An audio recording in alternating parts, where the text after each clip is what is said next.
Les petits détails des plus grands films, bienvenue dans Aviez-vous remarqué? Dans les années 60, Jennifer Grey incarne une jeune fille surnommée Bébé qui s'ennuie dans sa famille conservatrice jusqu'au jour où elle rencontre Patrick Swayze alias Johnny, un professeur de danse sensuelle au charme magnétique. C'est bien sûr le cultissime Dirty Dancing et avouons-le, on a tous dansé sur sa bande originale, alors on ne laisse pas Bébé dans un coin et en piste. Dirty Dancing reste évidemment célèbre pour ses séquences de danse. Le réalisateur Émile Ardolino, qui a fait par la suite Sister Act, ne voulait pas de doublure comme sur Flashdance et n'a engagé que des acteurs sachant danser. Cynthia Rhodes, qui interprète Penny, tenait d'ailleurs un petit rôle dans Flashdance, ainsi que dans le clip Rosanna de Toto, dans lequel elle dansait aux côtés de Patrick Swayze. L'acteur avait aussi partagé l'affiche de l'Aube Rouge avec sa partenaire Jennifer Grey. La comédienne ne l'aurait pas supporté sur le tournage et Swayze a dû la convaincre de retenter l'expérience sur Dirty Dancing. Un départ pas évident pour ce qui est devenu l'un des couples les plus célèbres du cinéma. Et pour briser la glace, le réalisateur les a encouragés dès le début à improviser. Ainsi, la danse qu'ils font pendant la scène d'amour était la danse de leur audition qui n'était pas censée être dans le film. Pendant le moment qui a donné le poster dans lequel Jennifer Grey, dos à son partenaire, lui met le bras autour du cou, Patrick Swayze lui caresse le bras, ce qui la chatouillait et énervait Patrick Swayze. Rien de tout cela n'était non plus prévu dans le scénario. Et même chose pour la fameuse scène où Johnny et Bébé répètent leur danse et rampent l'un vers l'autre. Il s'agit en fait d'une vraie répétition filmée dans laquelle les acteurs faisaient n'importe quoi. Les conditions de tournage étaient par ailleurs très rudes et cela se voit à l'écran. Le tournage a débuté en été avec des températures en intérieur dépassant les 50 degrés. Résultat, des dizaines de personnes de l'équipe se seraient évanouies pendant le tournage et l'actrice Paula Truman a même fini aux urgences. Et en octobre, la production a pris une autre tournure puisque durant la scène où Johnny et Bébé dansent dans les bois puis dans le lac, la température avoisinait les 0 degrés. Les deux acteurs se baladent en petite tenue tandis que l'équipe portait des gants et des manteaux. On ne voit ainsi aucun gros plan durant cette scène puisque leurs lèvres étaient bleues. Oui, mais les feuilles des arbres sont bien vertes, me direz-vous? Eh bien, c'est tout simplement parce que l'équipe les a peints une par une en vert, une technique utilisée plus souvent qu'on ne le croit. D'ailleurs, si vous regardez bien, on peut voir plusieurs de ces feuilles vertes tomber des arbres.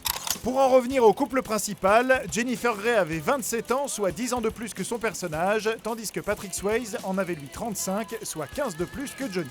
A l'inverse, Kelly Bishop, qui joue la mère de Jennifer Grey, était quant à elle bien plus jeune que son personnage. Le rôle de la mère était d'ailleurs tenu par Lynn Lipton, qui après être tombée malade s'est faite remplacer par Kelly Bishop. On peut encore voir ses cheveux dans la voiture au début du film. Quant à Kelly Bishop, elle occupait au départ un autre petit rôle avant de remplacer sa collègue, et c'est finalement Miranda Garrison, l'assistante chorégraphe du film, qui a repris son rôle. Bref, un vrai jeu de chaises musicales. Et en parlant de musique, tous ces acteurs partagent des liens avec Broadway. Ainsi, Kelly Bishop, la mère de Bébé, était une danseuse réputée à Broadway et entretenait une certaine rivalité avec Joel Grey, le propre père de Jennifer Grey. Et lorsqu'elle dit « je pense qu'elle tient de moi » en voyant sa fille danser, c'est donc un petit clin d'œil à cette double filiation. Patrick Swayze a quant à lui fait ses débuts en tant que danseur sur les planches auprès de Joel Grey justement. Notons qu'il rejouera un professeur de danse dans Dirty Dancing numéro 2 en 2004, un film qui n'est pas une suite puisqu'il est censé se dérouler dans les années 50.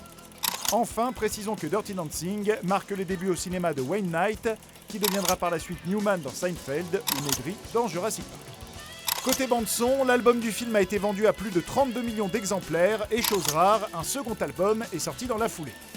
En plus de classiques des années 60, on y trouve le célèbre I've Had the Time of My Life, ainsi que la chanson She's Like the Wind, coécrite et interprétée par Patrick Swayze lui-même, tandis que Jane Broker, qui joue la grande sœur de Bébé, a coécrit un autre morceau. Notons par ailleurs qu'on peut dater précisément le moment où le film est censé se dérouler, puisque Bébé mentionne les suicides rituels des moines bouddhistes à Saigon du 11 juin 1963, on peut donc assumer que le film se déroule peu après. Une référence assez sombre qui reflète un film plus grave qu'il n'y paraît. Si tout le monde a retenu les scènes de danse, le véritable thème de Dirty Dancing est l'avortement, illégal en 1963 et encore tabou en 1987 à la sortie du film. En effet, si ce n'est jamais explicité, il est sous-entendu que l'argent que Bébé prête à Penny est pour un avortement, et cela ne fait aucun doute lorsqu'il décrivent un docteur avec un couteau sale et une table pliante. L'autre sujet caché du film est la religion. Cela reste suggéré, mais la famille Haussmann est censée être juive, ainsi que le centre de vacances qu'ils tiennent, basé sur de véritables centres ouverts à une époque où de nombreux juifs étaient refusés. Ainsi, l'objection des parents de Bébé à fréquenter Johnny peut être vue comme un refus qu'elle sorte avec un non-juif. La scénariste Eleanor Bergstein a elle-même confirmé ses doubles lectures en précisant que le film est basé sur sa vie.